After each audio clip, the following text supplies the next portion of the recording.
Bonjour à tous, nous voici pour une nouvelle vidéo sur une nouvelle apparition mariale qui doit nous aider en cette année à vivifier notre prière du chapelet. Alors, l'histoire que je vais vous raconter aujourd'hui a lieu en Bretagne, pays que saint Yves, saint Corentin, saint Paul et sainte Anne ont béni.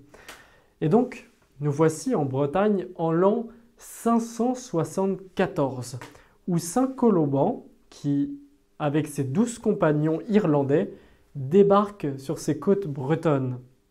Dans son sillage, de nombreux ermitages et des abbayes se constituent.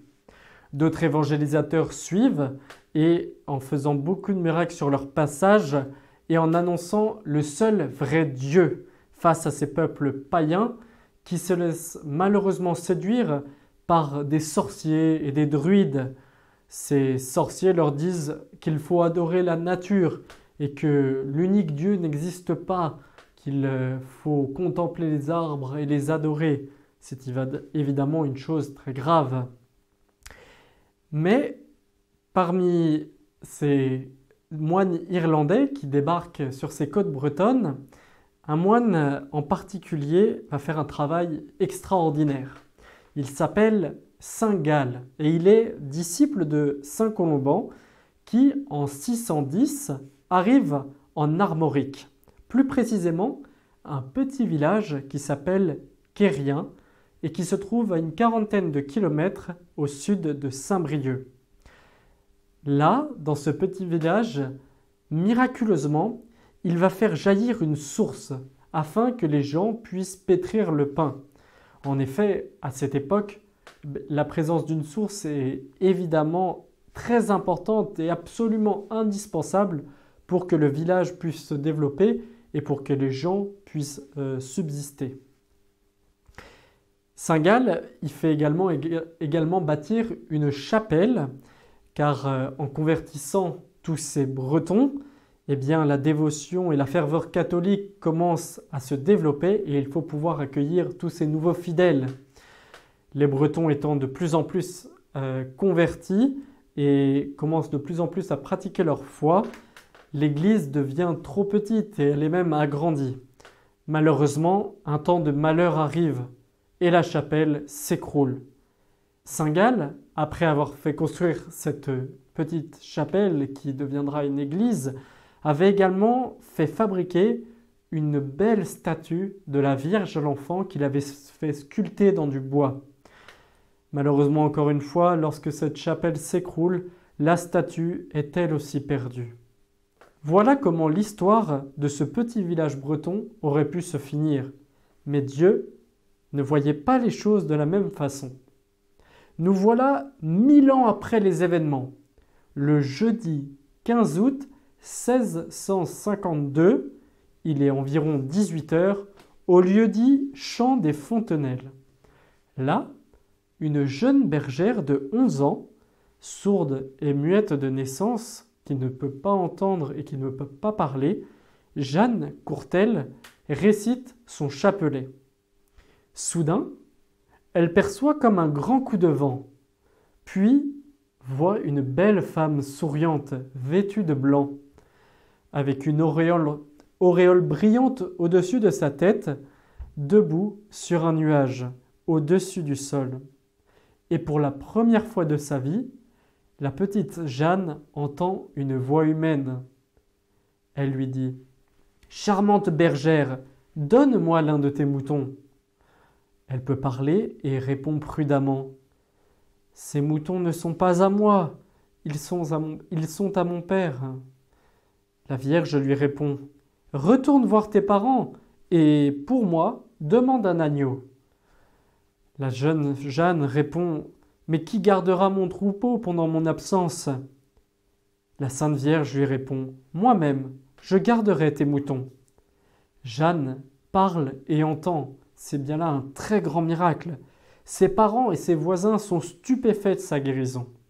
« Mon père, une dame est venue me voir et elle m'a demandé un de vos agneaux. »« Ah, ma fille, lui répond son père, si cette dame t'a rendu la parole, alors nous lui donnerons tout le troupeau. » Le lendemain, Jeanne, qui a recouvré la parole, rencontre à nouveau la demoiselle habillée de satin blanc, qu'elle ne connaît pas encore comme la Sainte Vierge. Et c'est à ce moment-là que la femme lui dit « Je suis la Vierge Marie. J'ai choisi ce lieu pour y être honorée. Je veux qu'on m'édifie une chapelle au milieu de ce village, chapelle dans laquelle les gens venus de partout viendraient me prier et viendraient particulièrement prier le chapelet. » Jeanne retourne alors encore voir ses parents pour leur rapporter le message de la dame qu'elle connaît maintenant comme la Vierge Marie. Elle leur dit « Elle dit qu'elle est la Vierge Marie et qu'il faut lui construire une chapelle au milieu du village pour que les pèlerins puissent venir de partout l'honorer. » Ses parents lui disent « Si tu dis vrai, nous demanderons à l'évêque de nous permettre de lui construire un sanctuaire. » Jeanne indique avoir eu d'autres apparitions de la Vierge les 17, 18 et 20 août en différents lieux, dans les différents champs où elle gardait ses moutons. Dans ses messages, la Sainte Vierge continue à exhorter à la prière du chapelet et à la pénitence. Le 20 août, la Vierge a déclaré à la voyante « Pour preuve que le message que je te donne vient du ciel, on découvrira à quelques pas d'ici la fontaine dite de Saint-Gall. Une image qui fut anciennement honorée y sera retrouvée. » Là, la fillette ne comprend pas, mais elle découvre avec les habitants du village une statue de bois, en bois, d'une Vierge à l'enfant près de la mare de Saint-Gall, enterrée dans la boue. D'après la tradition, cette statue aurait été taillée 1000 ans plus tôt, comme nous l'avons dit au début de cette vidéo, par le moine irlandais Saint-Gall, qui l'avait conservée dans la chapelle qui s'était écroulée depuis. La statue avait été miraculeusement gardée en bon état dans l'eau dite miraculeuse. Dès ce jour, plusieurs pèlerinages sont organisés spontanément depuis les environs sur le lieu de la découverte de la petite statue. Plusieurs miracles et guérisons sont alors rapportés par la population. En septembre de cette même année 1652, Monseigneur Denis de la Barde, qui est alors évêque de Saint-Brieuc, authentifie l'apparition et la reconnaît comme apparition de la Vierge Marie. Le 20 septembre, après la demande de la Sainte Vierge, la première pierre de la chapelle est posée. Le 5 août 1950, 300 ans plus tard, le Saint-Siège à Rome autorisait le couronnement de la statue de Notre-Dame de Toute-Aide. En présence de plus de 200 prêtres et de 20 000 pèlerins, le 14 août 1950, son Excellence le cardinal Lustiger, entouré des évêques et des abbés bretons, couronnait solennellement à Quérien la statue de Notre-Dame de Toute-Aide. 2 grands pardons sont organisés chaque année, rassemblant chacun quelques 10 000 pèlerins, celui du 15 août et celui du dimanche qui suit le 8 septembre, fête de la Nativité de Notre-Dame. Un autre petit pardon se déroule aussi début octobre, c'est le pardon de Notre-Dame du Rosaire. Au total, il y a près de 100 000 pèlerins qui viennent chaque année se recueillir dans la chapelle et sur les lieux de l'apparition de la Vierge Marie à Jeanne Courtel. Sur le sanctuaire, une présence de religieuses permettait de découvrir mieux les lieux des apparitions. Malheureusement, cette communauté a été remplacée au début de l'année de 2023. Voilà comment aujourd'hui nous allons être aidés à prier notre chapelet avec cette petite Jeanne qui a fait totale confiance à cette dame qui lui demandait au départ un mouton.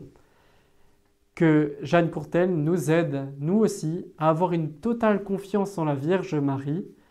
Et en priant ce Je vous salue Marie pour conclure cette vidéo, demandons à Notre-Dame de Toute-Aide de bénir notre cœur pour le rendre semblable au sien.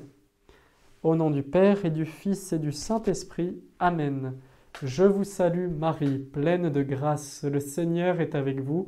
Vous êtes bénie entre toutes les femmes, et Jésus, le fruit de vos entrailles, est béni.